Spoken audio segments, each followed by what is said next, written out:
Hi, how's it going? It's pumpkin decorating time of year. So naturally, I have with me a pumpkin to decorate. Now, if you can't already tell, this is in fact a fake pumpkin. I wanted something that will actually last and that I won't spend hours on and then have to throw away in less than a week.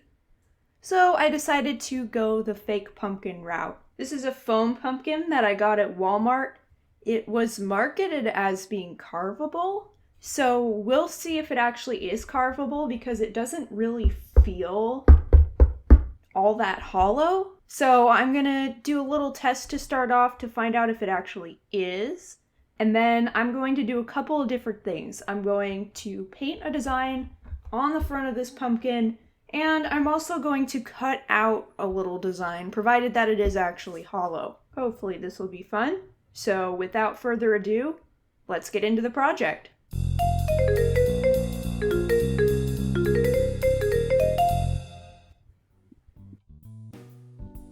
Okay, I just noticed that the tag on this pumpkin is actually like inside of the pumpkin. So I'm going to take that to mean that it is in fact hollow, but if not, there'll just be the little plastic doodads sticking out of the pumpkin. So the first thing I did was decide which side that I actually wanted to paint on, and I decided I chose the side that didn't have the little hole from the tag on it. From there, I got right into sanding the pumpkin. Now, I wasn't sure what kind of paint this had on it and how the material was going to react to paint, so I just went over it lightly so the paint had something to stick on. I didn't want to do gesso because it's actually sort of an off-white, and I didn't want to have to gesso the entire pumpkin when I was just painting one side of it.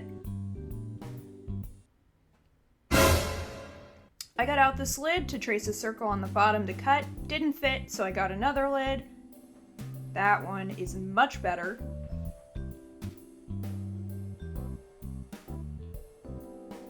Went ahead and traced around the circle. And got to cutting. I did, obviously, an extraordinarily professional job with this, with my steak knife. This is definitely how you're supposed to do this.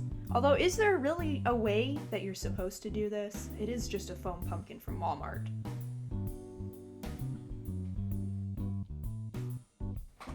Okay, so the good news is that this is in fact hollow. It's sort of made out of almost a styrofoam kind of texture. It's like styrofoam. It's like styrofoam if it didn't have that little ball texture. I'm aware that this is not probably the ideal cutting tool for this. In an ideal world, I would have used some sort of power tool, but I don't think I have one of those. So, steak knife it is.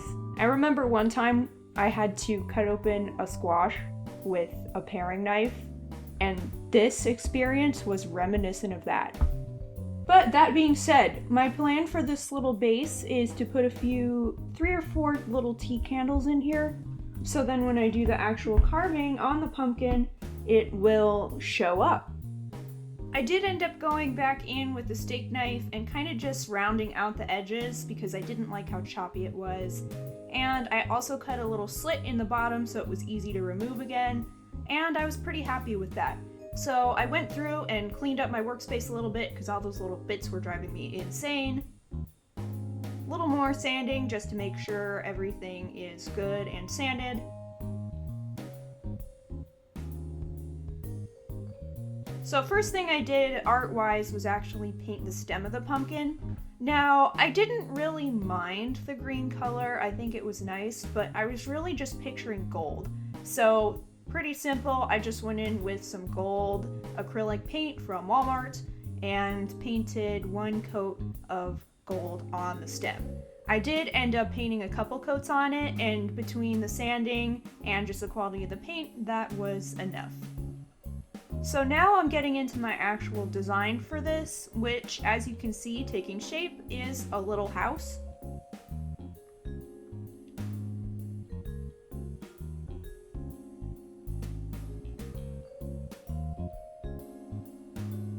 And here we go with the windows, and you'll notice this house has several windows, and that is of course because when I cut them open and put a candle inside, they will light up and it'll look like a little house lit up from the inside.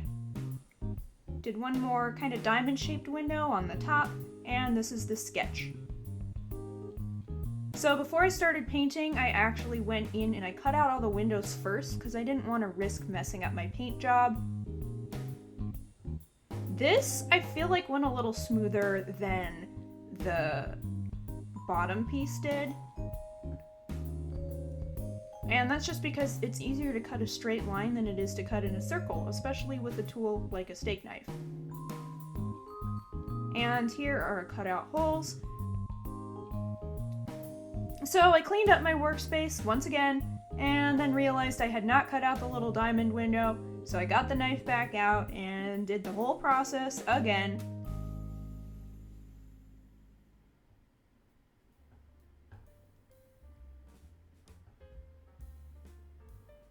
There we go, that's better. Now on to the paint. I am starting out with this nice green color. This is another apple barrel paint from Walmart, just straight out of the container. It was quite transparent, as you can see, so I ended up doing, I think, about 4 coats of this paint before it ended up being opaque enough for my liking.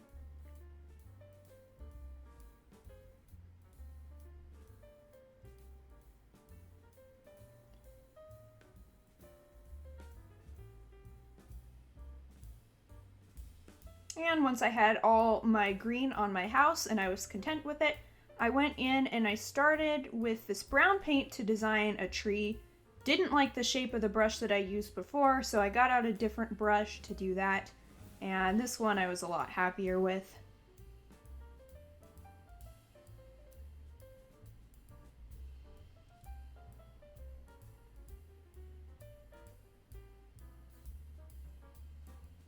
There's my first tree. Now flipping it over to the second side of the house, I'm gonna do another tree. Now the shape of these trees is actually loosely based on my neighbor's tree that I'm seeing out my window at the time that I was painting this. So they are loosely inspired by real life.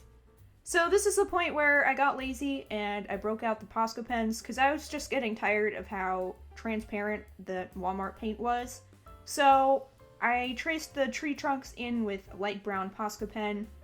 Ideally, I would have liked a little bit of a darker color, but I'm still happy with how it looks.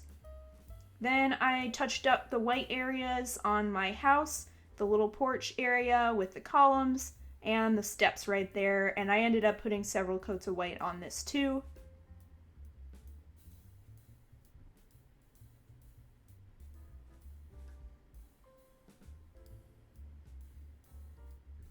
And there we go. Now I'm adding in some shutters to the windows with a nice black Posca pen.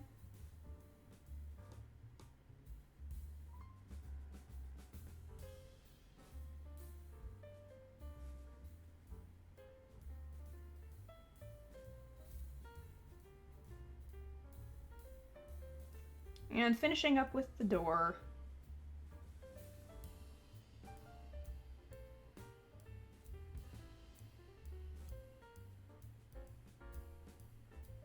So there are our house details as they stand at this point. Now I'm adding in a roof, and I decided to do that in black as well to match the windows.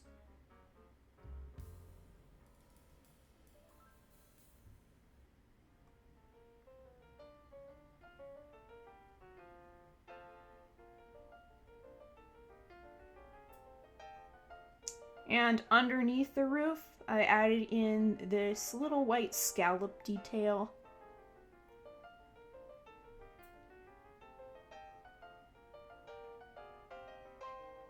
The porch also got a roof.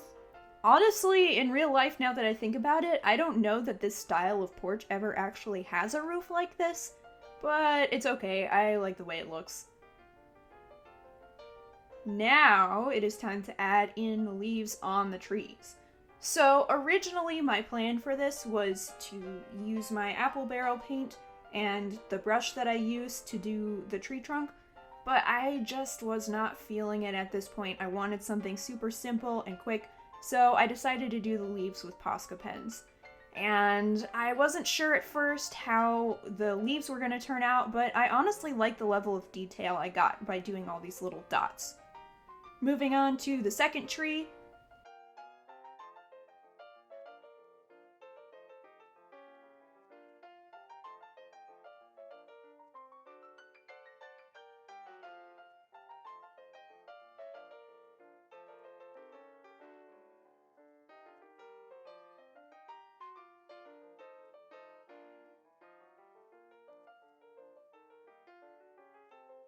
And there is the design with the trees added in.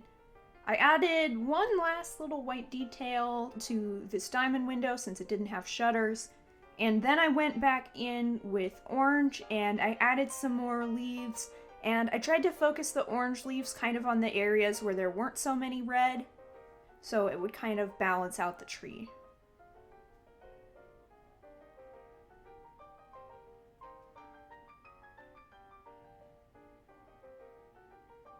Now I'm adding in some lines to this white area so you can see the details of the columns and the steps.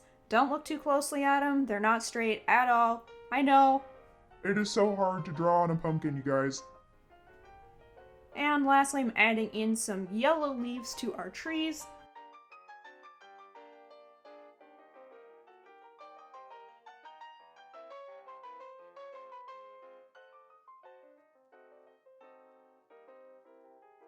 And I decided to add in a little bit of dirt here along the bottom, just to give it some perspective where the ground actually is.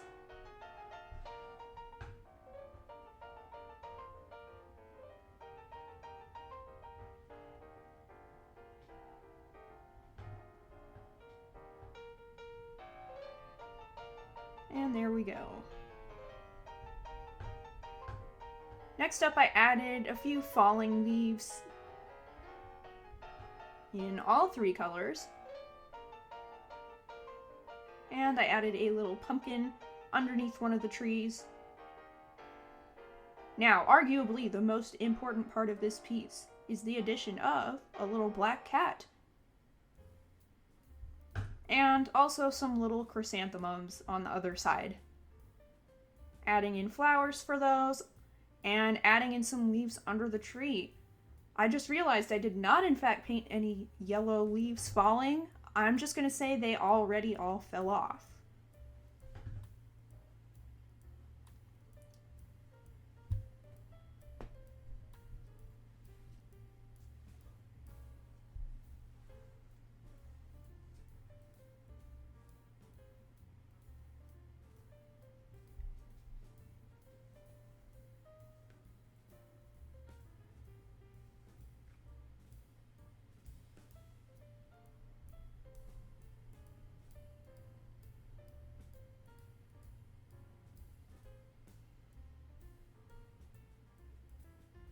Alright, now that the painting is done, let's set that aside and move on to the base and our little tea candles. Now, I tried to tape these on with just tape so I could easily take them off. Turns out tape does not stick to foam. Tried another kind of tape, that also didn't work, so I decided to just set them there.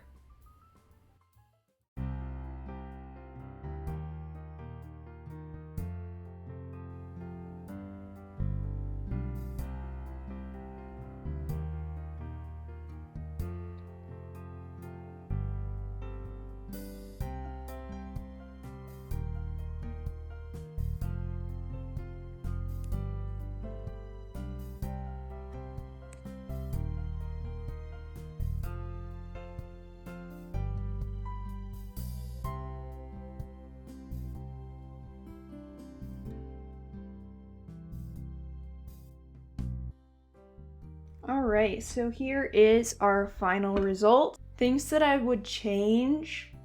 I probably would have done this house with a Posca pen, because as you saw, I went to using the Posca pens a little later in the process.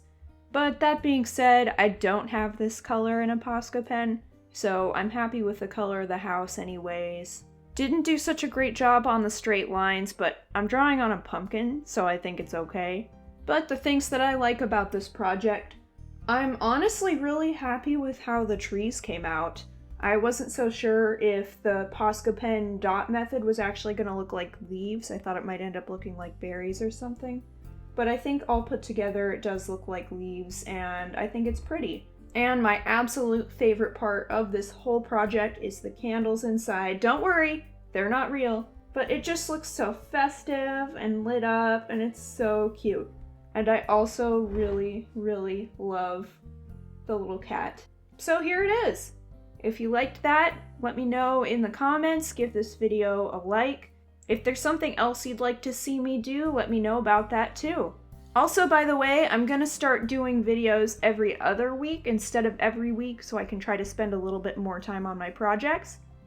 So going forward, there will be a video every other week. Thanks so much for watching, and I'll see you in the next video. Bye!